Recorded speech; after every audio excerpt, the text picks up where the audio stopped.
got two very special guests joining us live on India Tonight this evening. Mr. Anil Singhvi joins me right here in the studio in Mumbai, and I've got Mr. Mohit Saraf joining us via the OB link in New Delhi. Mr. Singhvi, I'm going to start off with you. There seems to be no respite to this ongoing tussle, and it seems to be playing according to a script. On the one hand, you have a set of independent directors who are backing MISTRY, and on the other hand, you have Tata Sons, which is calling an EGM seeking the ouster of first Cyrus MISTRY, and now people who are backing him, which includes NUSLI WADIA. How was this going to play out? Very unfortunate, to be very honest to you. I think I have not witnessed in my corporate career of 35 years this kind of a slugfest, and I'm very pained actually the way this whole discourse is coming out, because Tata Sons, as I often mentioned, is not an ordinary pedestrian company. It's India Inc. So what projections are we giving to the shareholders in India and shareholders overseas on that? So I think it is unbecoming from both sides, first of all. The second point is now this whole discourse is getting into such an ugly situation that where independent directors' independence is also being questioned. And I've heard enough narrative today on that on your own channel, that NUSLI WADIA, he's also an independent director. Now you go back and say he was Ratan Tata's friend and now he's Cyrus's friend. He can't be anyone's friend. So long as you say that he's an independent director, voted by shareholders as independent director, then you can't get down to this, that whose man is he. He's actually holding a fiduciary relationship to all stakeholders. That's what independent directors are supposed to do. Now Tata Sons said that we have lost confidence. Are Tata Sons really having a superpower or 100% ownership on those listed companies?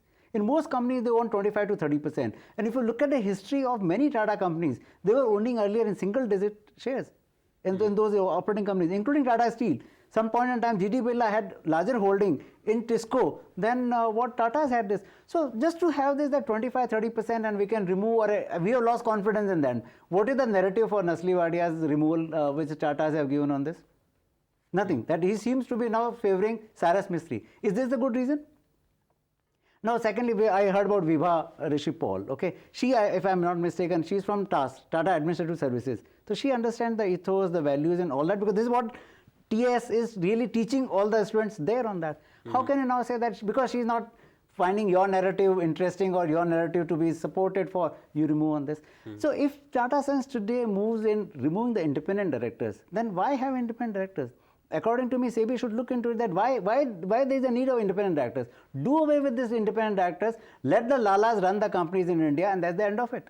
Why do we need independent directors? Because you lost my confidence. There is no other allegation. Until yesterday, you were all right. Until 24th October, there was no problem. Come 24th October, either you're on my side or you're on somebody else's side.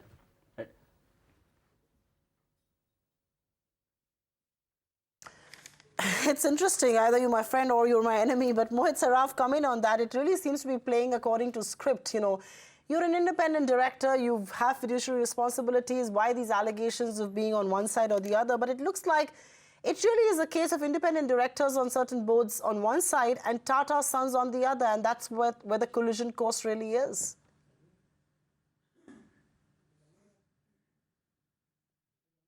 Actually, if you analyze the whole issue, this is really a whole game has been played for Cyrus MISTRY and his group, which is an 18% shareholder of Tata Sons, to marginalize Tata Trust ownership in Tata Sons. And they played the game. They became the nominee shareholder or nominee chairman or the CEO of the Tata Sons group. It was nominated by Tata Son, and after that the whole game was being played to abuse the independence of independent directors, to abuse the insider trading regulation, and all these things were used, and about Air Asia fraudulent transaction, all these things were used to marginalize Tata Sons so that a takeover can be done by 18% shareholder by dependent directors. That was really the whole thing. Really, at the end of the day, I think we heard people talking about corporate governance in Tata Sons. I think I'm happy and pleased that Tata Sons, though it is owned and run by Tata Trust, have not taken lying down and succumbed to this whole conspiracy which was done by a 18% minority shareholder who was trying to take control of the majority. So I would really say that this is a right thing. If you look at all the initial Mohit Saraf, just to interrupt you, so if what you're saying is true, then you're saying as part of this larger conspiracy are people like Deepak Parekh, NUSLI, WADIA, Irina Vittal, Vibha Pal, are they all part of this larger conspiracy to sort of unsettle Tata Trust's ownership and to thrust Cyrus Mistry back in? Surely they have acted as independent directors, seeing, looking at the situation, applying their man and doing what they think is in their interests, is in the interests of minority shareholders, which is what independent directors should do.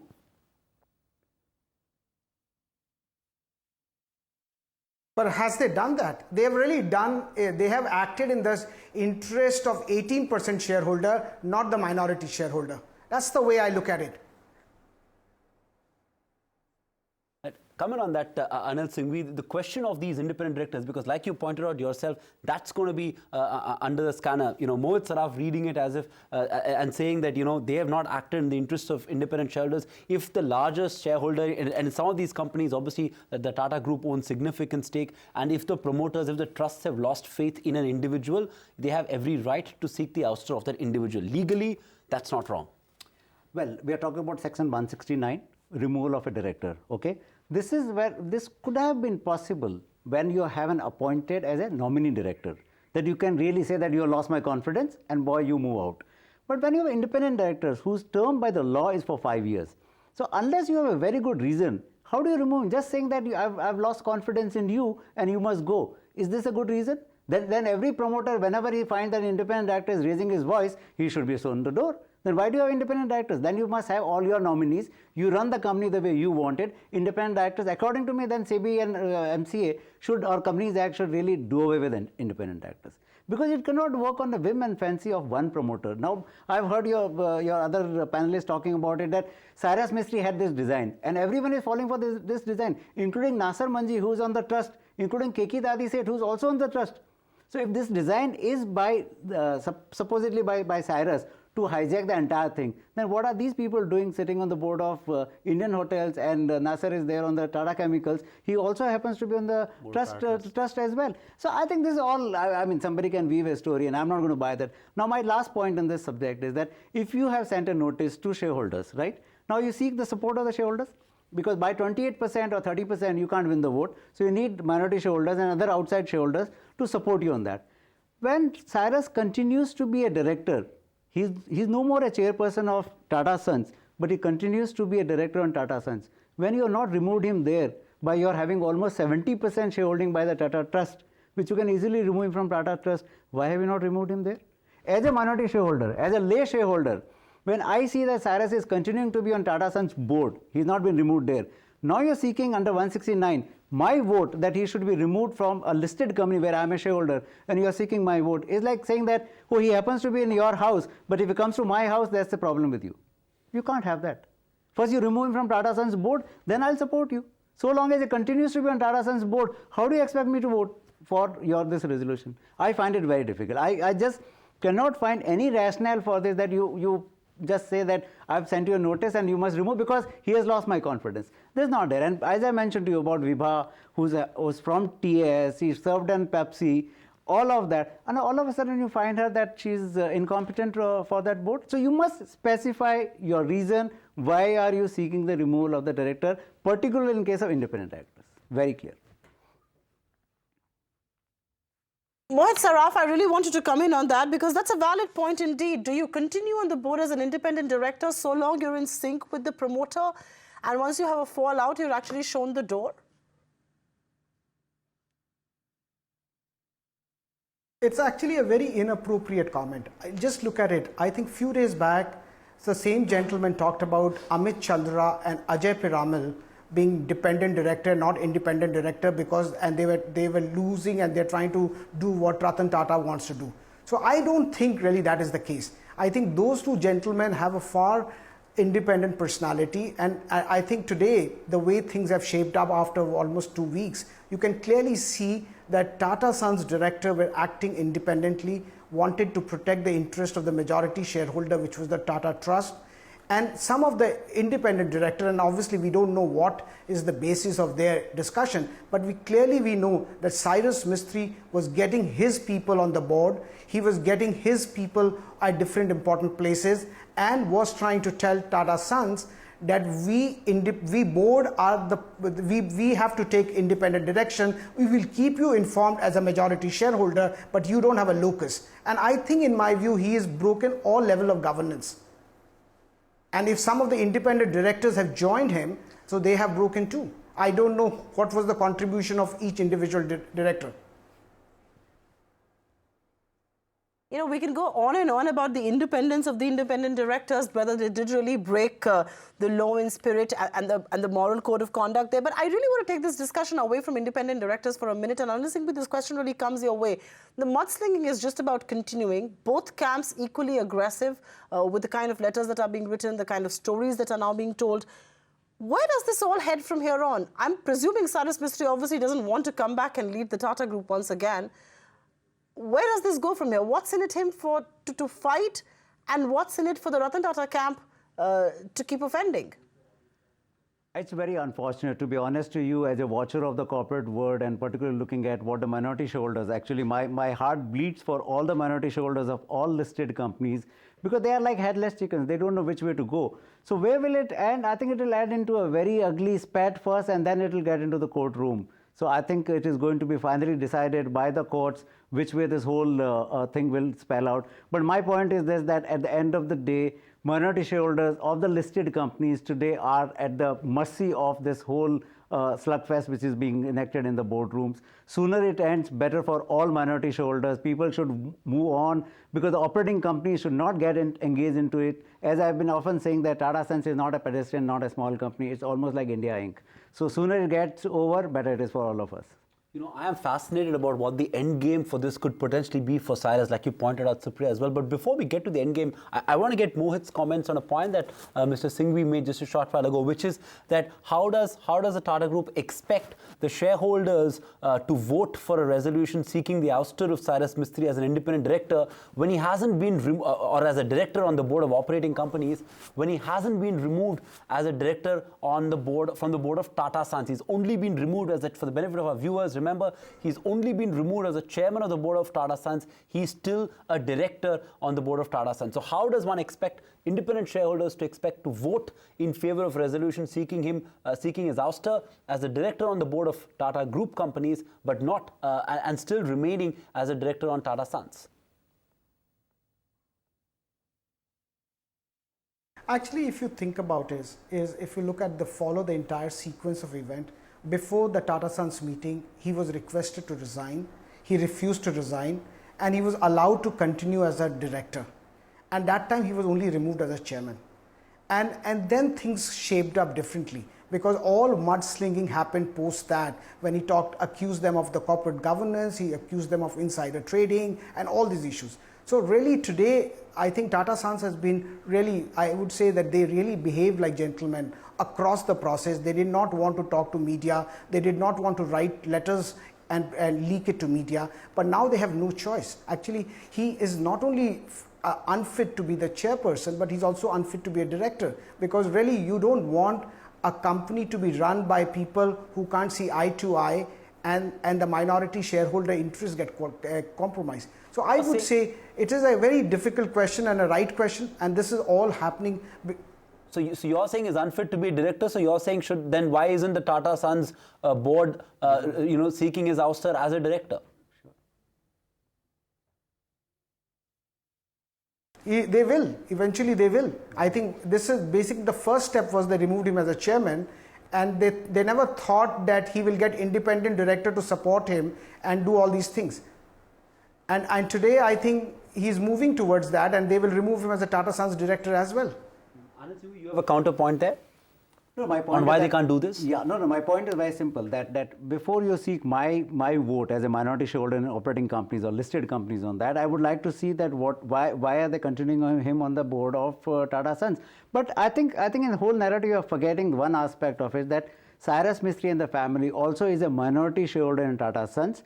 there is enough right available in the Companies Act for the minorities, operation and mismanagement. So I think someday this point also will come in, that where was Cyrus wrong in terms of board having really sacked him as chairperson but not as a director. So I think as and when this narrative really gets into the court, then we'll know. But until that, it will be very difficult for minority shareholders, for those shareholders who really want to know what went wrong, what is wrong with Cyrus Mistry, unless it is spelled out, and unless Tata Sons really comes out and say that, yes, here is a 169 notice also for Tata Sons given by the Tata Trust that we want to remove Cyrus Mistry for A, B, C reasons. Because you have to give the reasons. You can't say that we have lost confidence in him because he's not your nominee on that. So I think unless Tata Sons really removes him by giving 169 notice and spelling out what is it, it will be very difficult for the small shareholders to really make an opinion that Cyrus Mistry is bad for those companies.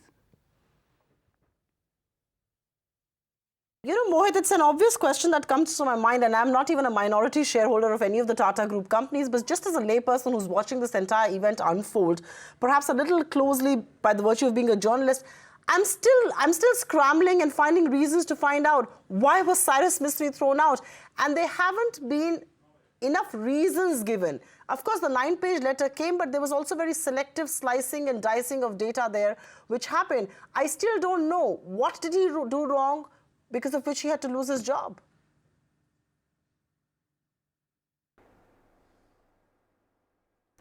I tell you one thing, if a CEO is picked up, and if a CEO is removed, it's not because what he did wrong. Did he meet the expectation? If he did not meet the expectation, the promoter, the majority shareholders has a right to remove it. And I don't think really that we have to look for really bad issue. I think yesterday the letter which Tata Group came up and they explained his performance. And I think important is not that what is good in that letter or what is wrong, but I think we have to understand. I think Anil talked about oppression and mismanagement for minority. Here we are talking about oppression and mismanagement of majority. A nominee of a majority shareholder tells the majority that you don't have a right to advise me, I am not your nominee, I have a fiduciary duty, and I don't care. And this is really a very, I have never seen companies being run like that. And therefore, what is very important is that all the people, all the minority shareholders have bought into the shares of the company because this company is run by Tata Group. Now what we are trying to do is a Cyrus Mistry run company. That means there should be a takeover offer by Cyrus Mistry, because this company, if they have raised the money as a Tata Sons company. This is a change in control issue. And this is unfortunate that we are trying to find a reason why he's asked to leave. If he has lost the interest, he should be asked to leave, and he should actually gracefully leave. And what he's doing is that he's actually making it as a war. He's destroying his own value, and he's destroying everybody else's value. Actually, the whole fight started because he wanted to create a control, and he wanted to increase his value, that as an 18% shareholder, he has a control on the board.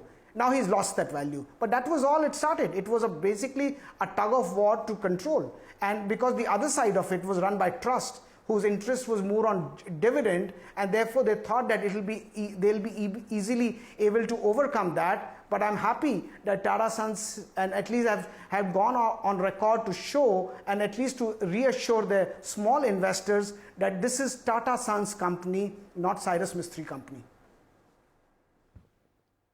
Okay, I know this debate is heating up, and Anil Singhvi has a point of view there, but I do want to know, I mean, while I throw this to you, Mr. Singhvi, I also have a question. Where does all of this head? Do you expect an out-of-court settlement? Is there going to be conciliation? This can't keep going on at the tempo at which it is. I'll just make a very quick point and then answer your second question. My point is very simple, that Mohit is suggesting as if Cyrus is going to take over Tata Sons. If that was the case, then the three gentlemen who came in August were really not his people in any case. So a control on a company is by board, and particularly in an unlisted company, it is only a board control. I think out of all the board members who sacked him, that definitely suggests and shows that he didn't have a control, or he didn't have even an intention or a design to control Tata Sons. Now, second point, which is very important from my perspective, the sooner it gets over. If it gets settled out of court, I think is the best thing. But even if it goes to court, it should not become an unending exercise, for the simple reason that there is almost about 30 listed companies and millions of shareholders and millions of stakeholders and employees. I think it makes a lot of sense, first of all, to get it out of court and settle this matter amicably. Both are shareholders. If Tata Trust is a shareholder, Cyrus is also a shareholder. Now, to say that they own majority and the brute majority, I think this is one aspect of Companies Act which has to be looked into, that all shareholders are equal at the end of the day. Both sides have to really work for the larger interest and larger wealth creation. Ultimately, every corporation is there for the larger enhancement of the wealth for every stakeholder. So I think sooner it gets settled out of the court is the best thing. But even if it goes to the court, which I think it will go to the court looking at a current scenario, it should get resolved by the courts very soon in this matter rather than dragging, because millions of shareholders will lose their wealth. Millions of shareholders will lose their wealth, and the reputation of corporate India is going to take a severe beating as this SLUGFEST continues, whichever way you look at things. Mohit Saraf, Anil Singhvi, thank you so much for taking time out and putting things in perspective in this big debate right here on ET Now. Find us on Facebook at facebook.com/ETNow, and don't forget to click the like button. You can also follow us on Twitter at ETNowLive. To stay updated with all our programming, hit the subscribe button on our YouTube channel by logging on to youtube.com/user/ETNow.